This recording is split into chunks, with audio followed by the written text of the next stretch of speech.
Soy Rafael Sánchez Sauz, catedrático de Historia Medieval de la Universidad de Cádiz, y vamos a abordar ahora, en este pequeño capítulo que estamos haciendo, este despliegue sobre la historia medieval de España, vamos a abordar una de las figuras más interesantes, de las figuras más nobles de la historia de España, como es la figura de Fernando III de Castilla y León, San Fernando. En el capítulo anterior estuvimos hablando de las grandes etapas de la Reconquista y nos quedábamos en ese momento que significa quizá el momento cumbre de lo que podemos entender como Reconquista, que es la batalla de las Navas de Tolosa. En las Navas de Tolosa, Alfonso VIII de Castilla, junto con Pedro II de Aragón y junto con Sancho el Fuerte de Navarra, los tres reyes consiguieron vencer, junto con un ejército en el que también formaban parte caballeros leoneses y muchos cruzados venidos de más allá de los Pirineos, consiguieron vencer al potentísimo imperio almohade. A partir de 1212, julio de 1212, momento en que se produce la batalla de las Navas, se puede decir que en buena medida la suerte de Al-Ándalus estaba echada. A partir de ese momento se produce una intensa descomposición del imperio almohade que va a ser aprovechada por los distintos poderes cristianos. Para esa época ya existe plenamente constituido el reino de Portugal, que va a avanzar también claramente sus fronteras hasta alcanzar a mediados del siglo XIII sus fronteras actuales prácticamente con la conquista del Algarve. Por otra parte, también desde los mediados del siglo, el primer tercio, los mediados del siglo XIII, el reino de Aragón va a continuar su política expansiva con la conquista del reino de Valencia y de Baleares, y la corona de Castilla, a su vez, encabezada a partir de cierto momento, a partir de 1230, por Fernando III, va a tener el cometido de la reconquista de lo que se consideraba algo así como el núcleo, el centro del poder musulmán, que era el todavía existente poder musulmán, que era el valle del Guadalquivir. No podemos hablar con suficiente detenimiento de las grandes conquistas de Fernando III. Sí que nos conviene saber que estas se escalonan una serie de fases que tienen como hitos principales. La primera de ellas, la conquista de Córdoba, en el año 1236, es un gran triunfo de las armas cristianas, un triunfo además hasta cierto punto sorprendente, porque fue consecuencia de un hecho de frontera, al principio podía tener una consideración de casi irrelevante, pero que sin embargo acabó dando lugar a la conquista definitiva de la ciudad que había sido la gran capital del califato, la gran capital omeya. A partir de ese momento, San Fernando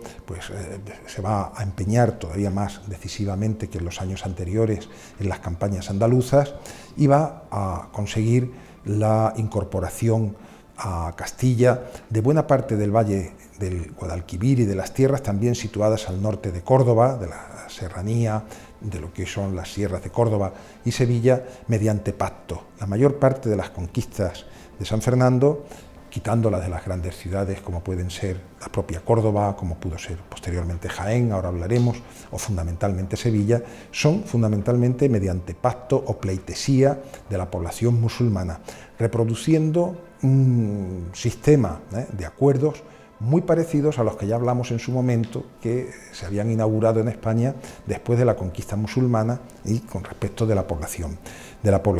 cristiana. Es decir, fundamentalmente se mantenía a la población musulmana en sus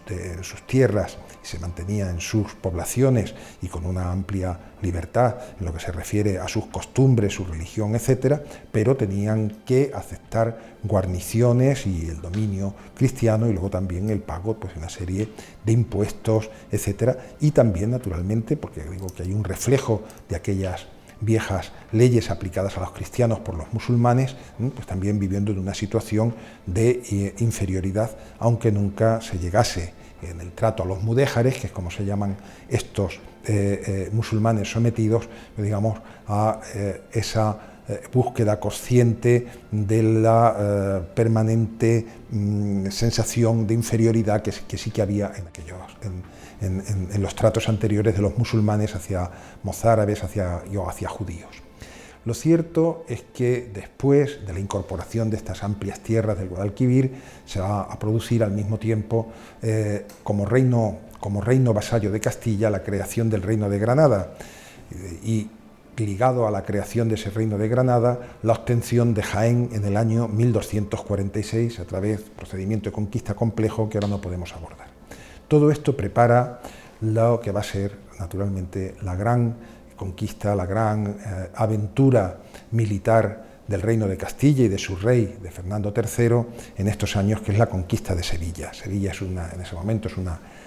grandísima ciudad que había sido la capital del imperio almohade en Al-Ándalus, que había sido embellecida y reforzada extraordinariamente por los almohades. Era en ese momento una de las grandes ciudades europeas por número de habitantes y por la extensión de su casco, y al mismo tiempo contaba pues con unas defensas extraordinarias y con todo un conjunto de elementos, pues podríamos decir, defensivos externos, en forma de plazas fortificadas cercanas a Sevilla, que la convertían pues, digamos, desde el punto de vista militar, pues en un objetivo realmente muy difícil. San Fernando pues, se va a plantear pues, a su estilo, ahora hablaremos algo de la personalidad del rey, de una manera pues, muy precisa, de una manera muy consciente, el ataque a Sevilla, primero consiguiendo el control de ciudades como Carmona, como Alcalá de Guadaira, que eran las vigías y las fortificaciones de las grandes rutas que llevaban hasta la propia ciudad de Sevilla, y controlando los pasos también que desde Extremadura y cruzando el río Guadalquivir, pues aseguraban también el paso hacia las ciudades del norte, muy necesario para sus tropas que tenían los bastimentos que tenían que llegar al cerco, que tenían que proceder en buena medida de lo que hoy llamamos la Ruta de la Plata. Y por otra parte se da cuenta también de la necesidad de controlar los accesos marítimos, los accesos por el río, para evitar que por ahí pudieran penetrar refuerzos norteafricanos, en los que las autoridades sevillanas estuvieron diplomáticamente intentando prácticamente hasta el último momento, como es lógico, en territorios musulmanes del norte de África, pues para conseguir aliviar su situación. Esa importancia que le da Fernando III al río, al control del río y de los accesos marítimos, es lo que hizo que la primera flota, pues propiamente castellana,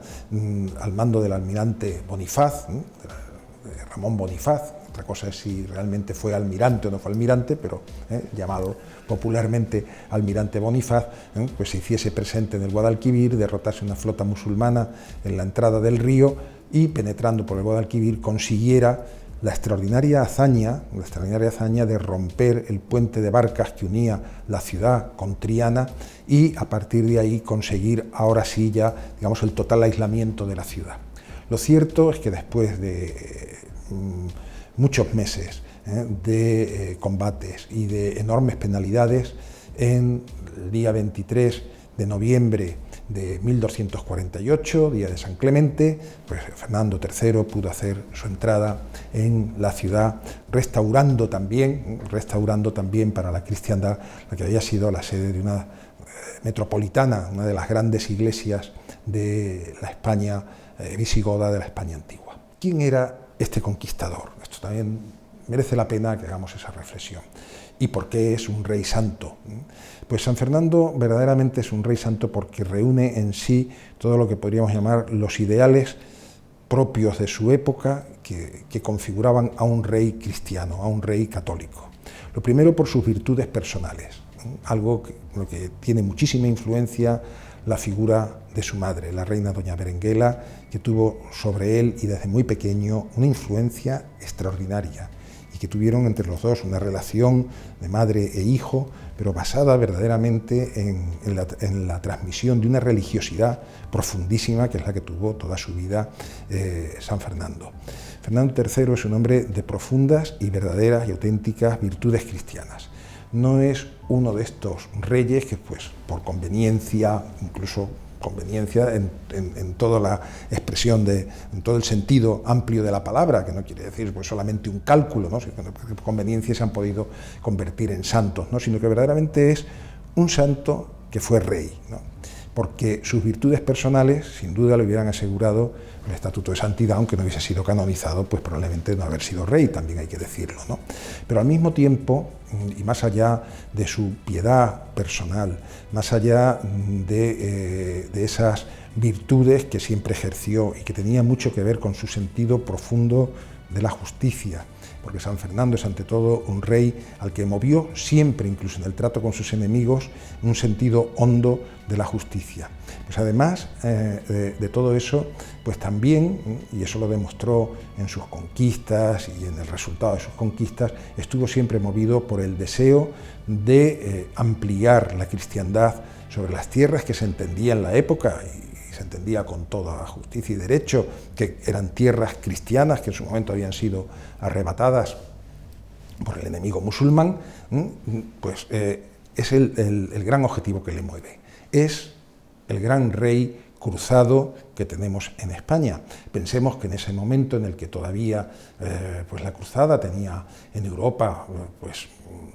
una importancia como ideal grande, aunque se encontraba ya en cierta decadencia, pero contemporáneo directo de San Fernando es San Luis de Francia, Luis IX de Francia, que muere en la cruzada en el año 1270, que lo intentó por todos los medios. Ya hubiera querido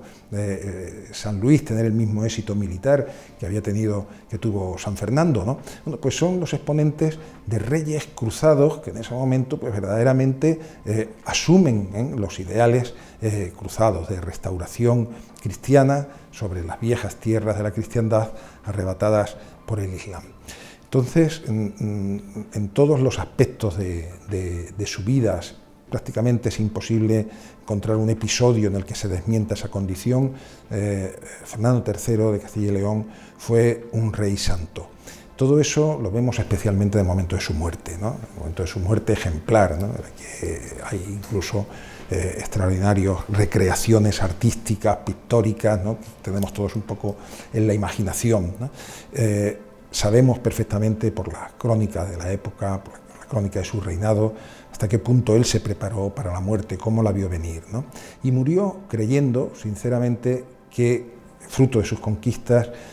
se había producido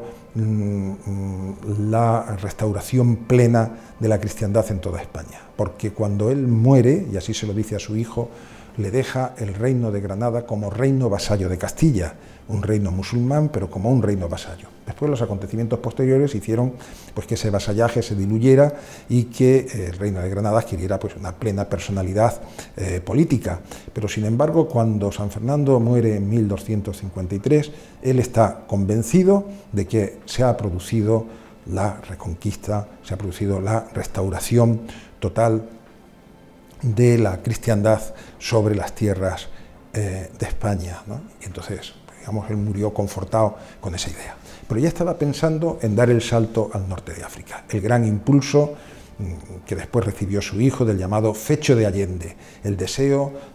también de trasladar la conquista al norte de África como tierras que también fueron en parte, en su momento, del viejo reino visigodo, la España o la Hispania tingitana, y también tierras que fueron de vieja cristiandad eliminada como consecuencia de la conquista islámica. Esto ya no lo pudo hacer él, lo siguió intentando su hijo, y no lo consiguió tampoco, pero digamos que hasta el último momento, hasta el último aliento de su vida, pues siempre tuvo presentes estos hondos ideales medievales que al mismo tiempo también pues eran, así se entendían, pues los ideales más profundos que podía tener un rey cristiano de la época.